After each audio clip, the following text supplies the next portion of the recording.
In Formula 1, we always talk about safety and how to increase the survival rate of the drivers in case of an accident. We can talk, for example, about the introduction of the halo in 2018, of which, unfortunately or fortunately, we have already seen the usefulness in safeguarding the driver, as in Grosjean's terrifying accident on the Bahrain circuit last year, but also in Spa in 2018, when Alonso's McLaren flew over Charles Leclerc's Sauber.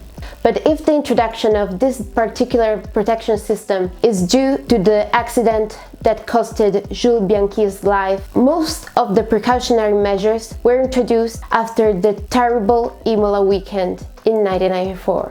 Since this weekend we will be back at the Autodromo Insedino Ferrari, I'm going to talk about safety in Formula 1. Indeed, unsafety.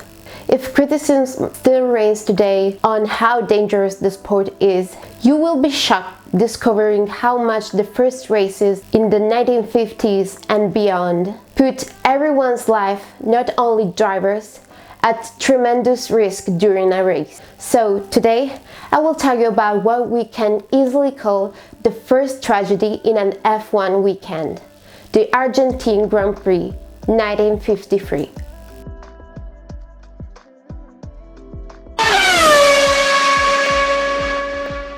Hi, I'm Charlie and welcome back to my channel. As I already told you, I will talk about 1953, the season that saw Ascari winning his second title and that also can be considered as the first proper World Championship. In fact, during the 3 previous seasons, the Grand Prix valid for the championship were only held in the old continent, except for the Indy 500.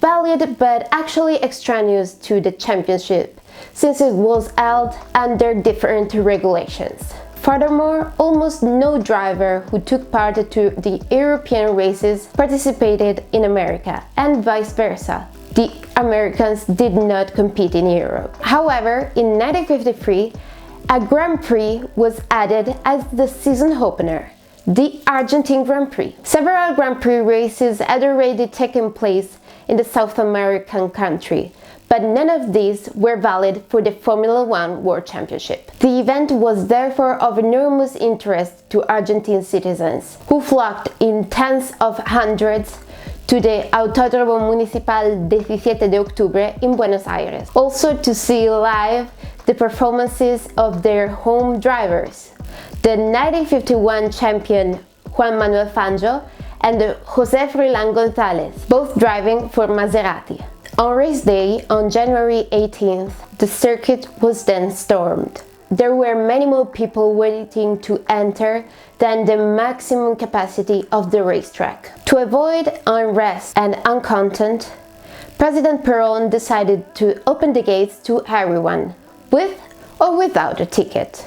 Those who could not find space in the stands spilled onto the grass or even onto the edges of the asphalt. The attempts of the police to make the crowd retreat were useless, and it was impossible to send people home. The race therefore started in those conditions. As the number of laps covered by the cars increased, so did the number of people onto the circuit, pushed towards the center of the track. No intervention. The race continued. After 21 laps, a car, precisely Cruz's Cooper Bristol, lost a wheel, which flew among the spectators, injuring many of them.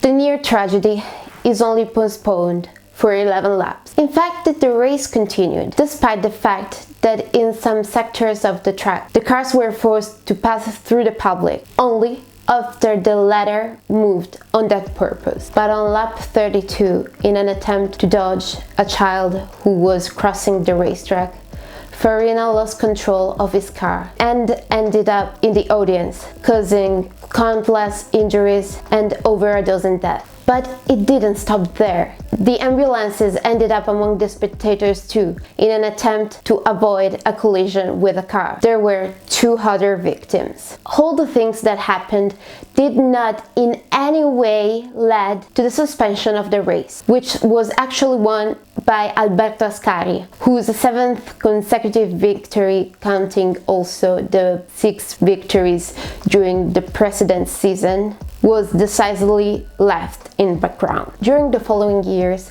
this idea of continuing the race in spite of serious accident will be maintained. The Grand Prix will never be interrupted, although several drivers lost their lives. Those decisions were probably dictated more by economic interests than anything else. I would therefore like to conclude with a reflection.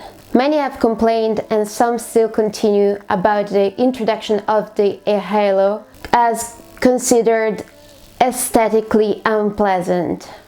I think that the introduction of any measure that can safeguard the drivers' lives must be accepted and appreciated. Motorsport can never be 100% safe, but there's always room for improvement. It is no coincidence that for 20 years there haven't been any fatal accidents following the tragic GP where Ayrton Senna sacrificed himself. And it's no coincidence that Roman is still here with us, despite his terrible accident. We should all be a little more grateful to all those people who work all the time trying to find new innovations to increase the chances of survival. Because, yes, it's true. I told you about an event that happened 70 years ago, or almost. But for many years there have been too many fatal accidents. And I think none of us wants to suffer again for those things. So, well, this is the end of the video. Thank you for watching, and if you liked, please consider leaving a like, pressing that like button, and subscribing to my channel. I'll see you soon in the next video.